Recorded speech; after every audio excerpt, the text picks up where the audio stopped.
The phrase trust fund kid does a lot of work in a single breath. It conjures a specific image: the car, the apartment, the casualness about money that reads either as confidence or obliviousness, depending on how close you're standing. But the phrase is doing something imprecise. It is collapsing an enormous range of actual financial realities into one shorthand, and the range matters more than the label. There is a 22-year-old receiving $100,000 a year from a trust her grandfather set up before she was born. There is a 34-year-old who is technically a beneficiary of $10 million but cannot touch the principal until he turns 40 and receives quarterly distributions that cover a comfortable life without excess. There is a 29-year-old whose family manages $100 million across a structure so layered that she does not fully understand what she owns. And there is someone who will one day inherit a number that starts with a B and currently lives in a world where that number is theoretical, institutional, and almost entirely inaccessible. 4 different people. One phrase. 4 completely different lives. What a trust fund actually buys depends on 3 things that have nothing to do with the headline number: who controls the money, what triggers a payout, and what the rules say you can do with it once you have it. Start with the vocabulary because the words matter. An allowance is a regular disbursement, usually a fixed amount on a fixed schedule. It lands in your account the way a paycheck does. You spend it, it's gone, you wait for the next one. A trust distribution is different. It comes from a legal structure, a trust, which holds assets on behalf of a beneficiary. The trustee, which may be a person, a bank, or a committee, decides when and how much gets distributed, often according to rules written into the trust document itself. A family office is something else entirely. It is a private financial management firm built to serve a single family. It handles investments, tax strategy, estate planning, philanthropy, sometimes household staff payroll, sometimes private aviation logistics. If your family has a family office, you are not getting a direct deposit, you are getting a managed existence. Net worth is not spendable cash. This is the fact that breaks most people's mental model of what wealth looks like from the inside. A trust beneficiary might have a net worth of $10 million on paper. If that $10 million is invested in a diversified portfolio inside a trust with a 4% annual distribution rate, the actual cash that person sees in a year is $400,000 before taxes, which, after federal tax on unearned income, brings it closer to $280,000. That is a comfortable life. It is not a limitless one. And if the trust restricts distributions to health, education, maintenance, and support, which is a standard clause, a vacation home does not qualify. A ski trip does not qualify. A boat does not qualify. The money exists. You just cannot touch most of it. This is where the hidden lever becomes the real story. The dollar amount printed on the trust document shapes the ceiling. The rules written into that document shape the floor.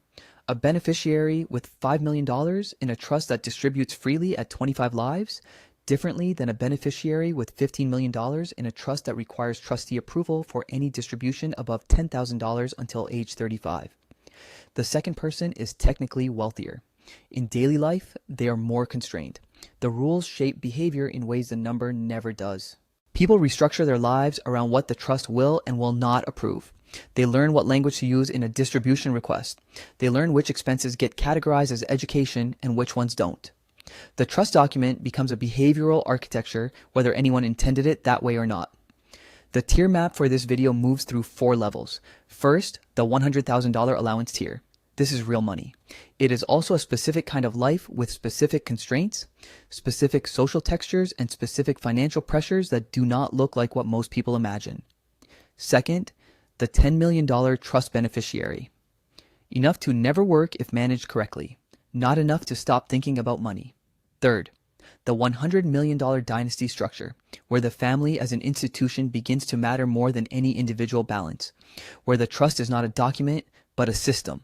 Fourth, the $1 billion heir, where the number is so large that the person relationship to it becomes almost philosophical, where the money is a fact of existence the way gravity is a fact. You do not experience it, you exist within it. Each tier will get its own accounting, not just the lifestyle, the actual mechanics, what goes in, what comes out, what stays locked, and what that does to a person who has to build an identity inside those constraints. Because that is the part the headline number misses entirely. Lifestyle and liquidity are not the same thing. A family might own a $30 million estate, a collection of art, a stake in a private company. The child of that family might fly privately to visit these assets and live in a beautiful apartment in a city where the family keeps a residence. On paper, the wealth is staggering. In practice, the cash available to that person on any given Tuesday might be $6,000 a month after the trust distribution schedule does its work. They are rich. They are also, by any functional definition of the word, cash poor. The assets exist. They do not convert into spending power without triggering tax events, trustee approvals, or structural complications. Most people at that level are trained from childhood not to think about directly. That training is the last piece of the frame. Money at this level does not arrive neutral. It arrives with a social context, a family narrative, a set of expectations about how it should be discussed or not discussed. At certain levels, the money is not something you talk about even with close friends. At other levels, the spending itself is a signal. The car, the address, the school, the vacation, the effortlessness. Identity formation happens early, and it happens around the money before anyone has the vocabulary to name what is occurring. A child who grows up knowing a trust exists, who hears the word distributions at the dinner table, who attends schools filled with other children whose lives have the same texture, does not develop a neutral relationship with money. They develop a fluency in a particular kind of financial reality, and that fluency is both a resource and a lens they cannot entirely remove. What a trust fund actually buys is not a lifestyle. It is a set of conditions inside which a person has to figure out who they are. The dollar amount just determines how wide or narrow those conditions are. Start at $100,000 a year, and the first thing that surprises you is that it has edges. Not the way a salary has edges. A salary runs out because you spent it on things you needed. A $100,000 allowance runs out because the life that surrounds it costs more than $100,000. And nobody told you that clearly when you were 19 and the first deposit arrived. Rent in the city where your family expects you to live. The social fabric of the school or friend group you were placed into, the dinners, the trips, the wardrobe that reads correctly in the rooms you are expected to inhabit. The number feels infinite until the monthly accounting makes it concrete. After taxes on unearned income, federal and state, you are working with closer to $68,000. Divided by 12, that is $5,600 a month. In New York or San Francisco or London, that is a real but not unlimited life. The trust fund kid on $100,000 a year is not struggling. They are also not coasting. Then there are the rules. Most trusts at this tier come with conditions written by grandparents or great-grandparents who had opinions about what a young person should be doing. GPA minimums, enrollment requirements, approved expense categories. Some documents include reputational clauses, language vague enough to be interpreted broadly, specific enough to be weaponized. A trustee who is also a family member can stop a distribution for reasons that are never fully articulated. The conversation happens at Thanksgiving. The number in the account the following Monday tells you what was decided. The money is yours in theory. In practice, it is a negotiation you did not know you were in. Break the terms, and the mechanism is simple. The distribution pauses. You're not cut off forever, usually. You are reminded, efficiently and without sentiment, who controls the structure. This shapes decisions that look like freedom from the outside. The internship that turned into a job offer materialized because a family friend made a call. The major that seemed eccentric was viable because the financial floor existed regardless of starting salary. The startup that failed in year 2 did not produce the existential crisis it would have produced for someone without the allowance. Risk tolerance expands when consequences are buffered. That is not a moral failing. It is a mechanical reality. But the buffering creates a second problem. Without consequence, motivation requires a different architecture. Some people build one, some people don't. The ones who don't are not lazy by nature. They simply never had to construct the internal system that most people build because they had to. The external system existed and they learned to navigate it instead. Credit enters early and badly at this tier. The income is real but irregular in ways that affect borrowing. Lifestyle creep is structural, not incidental. The social environment prices things at a level that makes $100,000 feel like the minimum buy-in rather than a ceiling. Investing enters the picture usually in one of two ways. Either a parent sits them down at 22 with a Schwab account and a 15-minute explanation that does not quite land. Or a friend mentions they've been buying something and the first investment is not an index fund. It is a position in something a college acquaintance described at a party. The financial vocabulary exists, but the discipline beneath it does not yet. You know what compound interest is. You have not yet felt it. Step up to the $1 million to $10 million trust beneficiary and the arithmetic changes category. A $5 million trust distributing at 4% annually produces $200,000 before taxes. After federal treatment of unearned income, approximately $140,000. That number can replace a salary. It does not have to mean work is optional, but it means work is elected, and elected work is a different psychological object than required work. The person at this tier is moving from consumption to capital. They are not just spending a distribution. They are the beneficiary of a structure that is itself generating wealth, and the question becomes how much of that process they understand and engage with. Most of them do not manage it directly. A wealth manager appears, sometimes a family office associate, sometimes a firm that handles 20 other families at the same level. The initial portfolio is often simple. Diversified equities, some fixed income, municipal bonds for the tax efficiency. Fees matter here in ways they did not at the lower tier because the base is large enough that a 1% management fee is $50,000 a year on a $5 million portfolio. That is money leaving the structure annually, regardless of performance. The advisors who are worth it charge transparently and hold fiduciary obligation. The ones who are not worth it charge similarly and hold neither. Learning to tell the difference is a skill that arrives slowly and usually after one experience that makes the lesson concrete. The tax picture at this tier becomes its own area of study. Unearned income taxed at ordinary rates depending on character. Capital gains treatment on long-held assets. Trust tax brackets that compress faster than individual brackets and punish retained earnings inside the structure. Doing nothing with the portfolio, holding a diversified index allocation and not touching it, outperforms most active strategies net of fees and taxes. This is a documented reality. It is also one that requires ignoring the advisor who wants to demonstrate their value by moving pieces. Then there are the failure modes. They are not hypothetical at this tier. They are documented. Addiction accelerates spending in ways no distribution schedule anticipates and creates leverage over the beneficiary because the trust cannot say no fast enough. Fraud appears in the form of people who understand the structure before the beneficiary does. Business opportunities that drain distributions before the principal is touched. Friends whose relationship to the beneficiary is partly a relationship to the access the money provides. A $3 million trust can be rendered effectively insolvent not by a single event, but by a series of distributions that seemed individually reasonable and collectively were not. The principal erodes, the compounding stops. The structure that was supposed to outlast a lifetime does not make it to 45. The tier from $100,000 to $10 million is wide enough to contain entirely different lives. What it shares across that range is a version of the same question, whether the person inside the structure understands it well enough to use it, or whether the structure simply uses them. At $100 million, the word beneficiary starts to lose its meaning. You are no longer someone receiving from a structure. You are someone responsible for one. The shift is not gradual. It happens at a specific moment, usually in a conference room with lawyers present, when someone explains that your name is now attached to decisions that affect employees, communities, legal entities, and a family reputation that predates you by 2 or 3 generations. Spending the distribution is no longer the primary activity.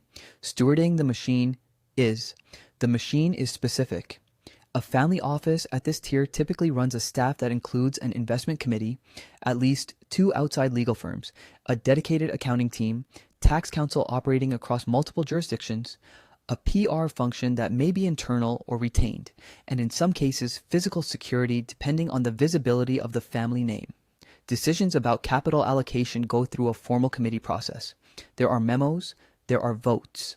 There are conflicts of interest that have to be disclosed and managed because the people in the room often have relationships with the assets being discussed. You are in those meetings. You may be running them. Whether you are prepared to run them is a question the structure does not automatically answer for you. The asset picture at this level does not look like a brokerage account. It looks like a portfolio of portfolios. Concentrated equity positions in operating businesses that have been held long enough that the cost basis is near zero, meaning selling triggers a tax event so significant that the family holds the position past the point a dispassionate analysis would recommend. Private equity allocations with capital calls that arrive on their own schedule and cannot be missed without penalty. Real estate holdings that span multiple states or countries, each with its own property management structure, its own debt, its own local regulatory environment. Direct investments in companies where a family member sits on the board, which means they hold information that constrains what else they can buy or sell. Liquidity events matter more than anything else at this tier. A paycheck is not the unit of measure. A transaction is. When a private company in the portfolio files for an IPO or when a real estate holding is refinanced and capital returns to the family office, or when a fund closes and distributes proceeds, those are the moments when the portfolio breathes. Between those moments, the wealth is largely a number on a statement that cannot be converted to cash without consequences that require a committee meeting to approve. Step up to the $1 billion heir, and the scale introduces problems that do not exist below it. Control is the first one. A fortune of that size is rarely held by a single person without legal challenge from somewhere. Siblings, cousins, estranged branches of the family that a settlement decades ago was supposed to address but did not fully resolve. Succession planning is not a conversation about retirement. It is a legal architecture that gets revisited every few years because family structures change, tax law changes, and the relationships between the people inside the structure change. The lawyers who draft these documents are not writing contracts. They are writing rules for conflicts that have not happened yet and trying to anticipate the shape of them. Trusts within trusts are not unusual at this tier. A dynasty trust holds the primary assets. Inside it, separate vehicles hold real estate, operating interest, philanthropic capital. A charitable foundation with its own board and its own governance requirements and its own IRS obligations. Prenuptial agreements that address not just personal assets, but the beneficiary's interest in multiple trust structures simultaneously. Every relationship, professional or personal, gets evaluated for proximity to the capital. That evaluation happens whether the heir initiates it or not. Other people are doing it on their behalf constantly. Public scrutiny arrives without invitation. A family name attached to a billion-dollar estate is a name that appears in articles, in filings, in social media conversations that the heir did not participate in. The PR function exists because the reputational surface area is large enough that unmanaged information creates real financial risk. A story about family litigation affects valuations in ways that require response. A philanthropic initiative receives coverage that can help or complicate depending on how it is framed. Privacy, the ordinary kind that most people do not think about because they have it automatically, becomes a managed resource. Security is not optional. It is infrastructure. The psychological weight is specific and poorly documented because the people carrying it rarely describe it accurately in public. There is the question of legitimacy, whether what you have done with your life is separate enough from what you were given to constitute a self. There is the question of relationships, which ones are about you and which ones are about the access or the name or the possibility of proximity to the capital. There is the question of purpose in a life where financial pressure, the mechanism that organizes most human effort, has been removed before you were old enough to understand what it organizes. Some people answer that question early and with precision. They build something, lead something, direct the philanthropy with genuine expertise. Some people spend decades answering it. Some do not answer it, and the structure holds them the way a frame holds a canvas, giving shape to something that never fully decided what it wanted to be. What all of it points to, at every tier from the first $100,000 distribution to the billion-dollar succession, is one underlying reality. The money is a system. It has rules, mechanisms, failure modes, and compounding logic. The people who do well inside it are not the ones who inherited the most. They are the ones who learned the rules early, built skills that existed independent of the capital, and treated every decision as a design choice rather than a default. That is true at $68,000 a month after taxes. It is true at $68,000 a minute in paper wealth. The system does not care what tier you started on. It responds to whether you understood it. If something in this surprised you, tell us in the comments which tier changed how you think about it. And if you want to understand the systems behind building wealth from zero, that conversation starts in the next video.